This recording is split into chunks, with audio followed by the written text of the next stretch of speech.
Saudações a todos, vamos iniciar mais uma aula dedicada a estudar a álgebra e a análise no âmbito do espaço dos números complexos. Pois bem, vamos agora continuar nosso modesto, básico e introdutório curso sobre álgebra e análise no espaço dos números complexos, ou sob contexto dos números complexos. Vamos então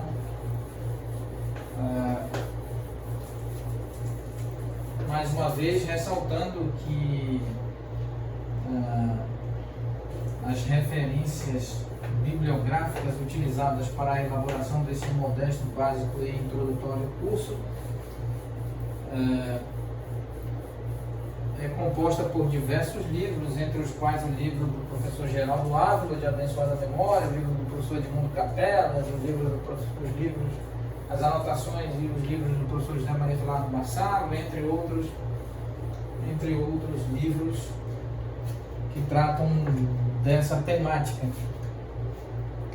Então vamos agora falar sobre limite e continuidade no espaço dos números complexos. Limite e continuidade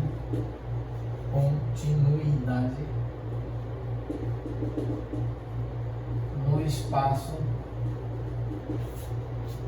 dos números complexos. Muito bem.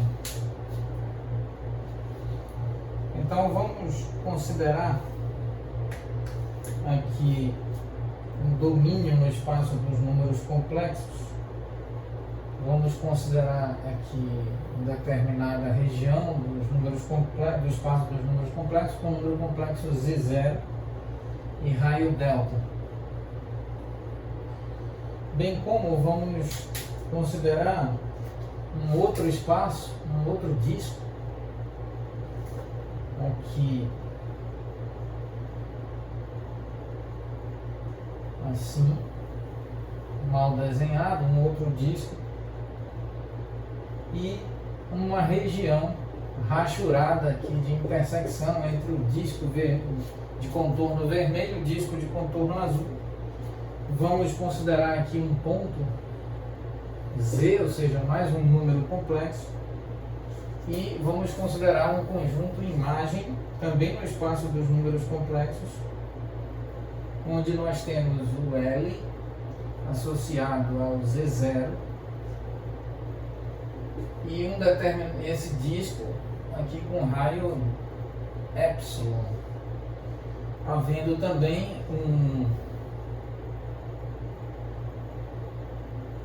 aqui um outro ponto F de Z associado a esse ponto Z, esse Z0 associado ao L, e aqui uma região interna que inclui tanto L quanto F de Z. Muito bem, recordando que Z pertence ao espaço dos números complexos, Z subíndice 0 pertence ao espaço dos números complexos, delta pertence ao espaço contínuo dos reais e delta é maior do que 0. F de Z pode pertencer ao espaço dos números complexos, bem como pode pertencer ao espaço dos números reais. Vamos escrever ou pertence ao espaço dos números reais. L também pertence ao espaço dos números complexos, ou L pertence ao espaço dos números reais. E epsilon é maior do que 0, esse epsilon pertence ao espaço dos números reais. Muito bem, vamos considerar esse conjunto de considerações aqui.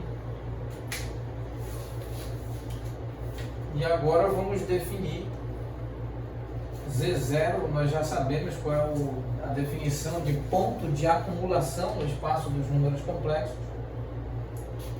Então vamos considerar que Z0, vamos fazer a seguinte definição.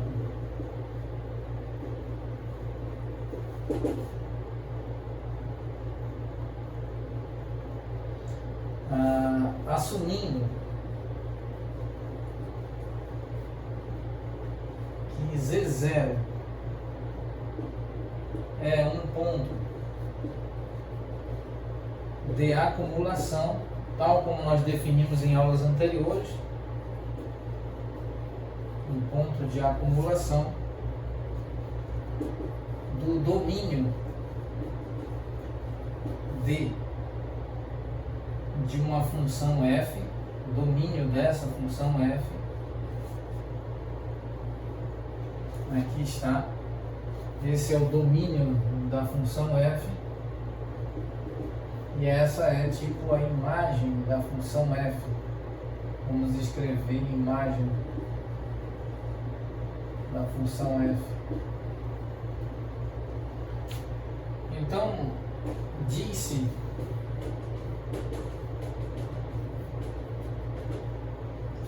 que f possui limite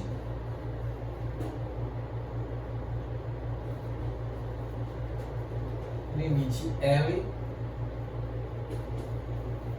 com z convergindo para z subíndice 0 se dado epsilon, dado qualquer epsilon maior do que 0, existe um delta maior do que 0, tal que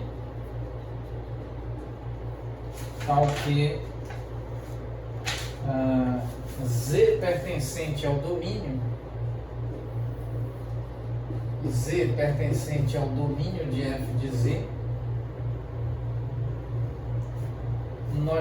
nós tenhamos então z menos z0, esse módulo menor do que delta e maior do que 0, ou seja, z menos z0, essa distância no espaço dos números complexos deve ser, o módulo dessa distância deve ser menor do que delta e maior do que 0, ou seja, z e z0 estão no domínio desse disco, cujo contorno está em vermelho, e isso implica, logicamente, que f de z menos L, o seu módulo é menor do que epsilon e objetivamente é maior do que 0. Ou seja, em outras palavras, se Z0 pertence ao domínio de f de z interseccionado com a vizinhança de Z0 com raio delta, nós sabemos que essa vizinhança de raios de centro Z0 com raio delta, nós mostramos em aulas anteriores. Isso implica que f de z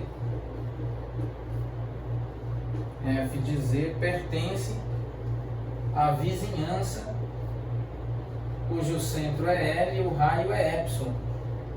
Então, se Z0 pertence a essa vizinhança, pertence a uma intersecção da vizinhança de Z0 com raio delta e o domínio de f de z, aqui está, então necessariamente f de z pertence à vizinhança cujo centro é L e o raio é epsilon.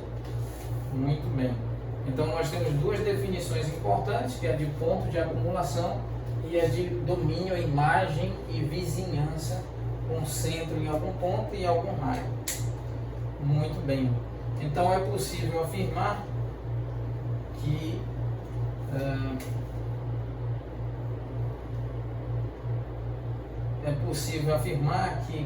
quando nós aplicamos o limite sobre f de z, quando z converge para z0, isso é f de z0, que é igual a L. Necessariamente, então, esse limite existe, tal como, ou similarmente ao que estudamos no denominado análise no espaço dos números reais. A análise no espaço dos números reais é denominada conhecida como análise real, e a análise real fundamenta, a análise real dá todo o fundamento, total e pleno fundamento ao cálculo diferencial e ao cálculo integral, e nós estamos tentando aqui fundamentar o cálculo diferencial, o cálculo integral no espaço dos números complexos, fazendo essa análise no espaço dos números complexos. Daí a necessidade de definir limite de função, se existe realmente o limite dessa função, e é o que nós estamos modestamente tentando fazer. Então, isso significa que f de z, por final, essa função f de z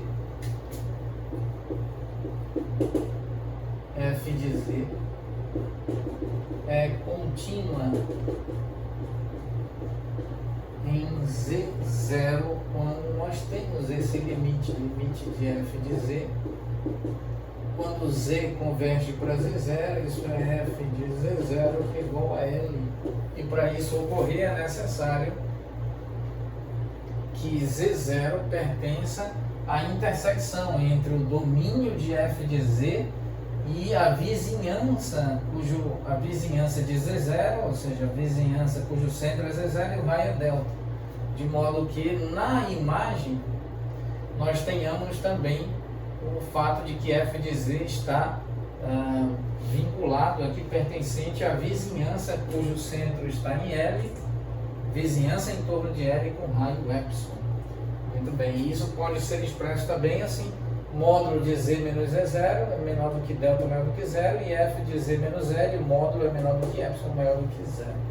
Muito bem, nós devemos recordar o que é ponto de acumulação e o que é vizinhança, algo que nós estudamos sim em aulas anteriores, no âmbito da nossa playlist denominada e intitulada Álgebra e Análise no Espaço dos Números Complexos. Em aulas anteriores nós definimos detalhadamente o que é o ponto de acumulação, não é? Ponto de acumulação, ponto de fronteira.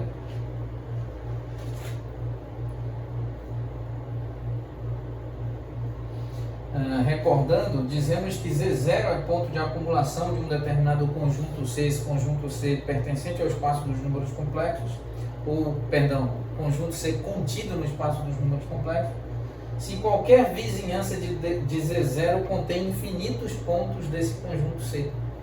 Então, se qualquer vizinhança de Z0 possuir infinitos pontos desse tal conjunto C, então esse Z0 é um ponto de acumulação. É um ponto de acumulação. Muito bem. Um outro detalhe importante é que todo ponto de acumulação que não pertencer ao conjunto C é denominado ponto de fronteira associado ao conjunto C. Não é? Em consequência, um conjunto C é fechado se somente se tal conjunto contém todos os seus pontos de acumulação. Muito bem, então nós definimos esses detalhes em aulas anteriores e, se necessário, retomaremos essa discussão oportunamente. Muito bem, agradecemos a atenção de todos nós, muito obrigado.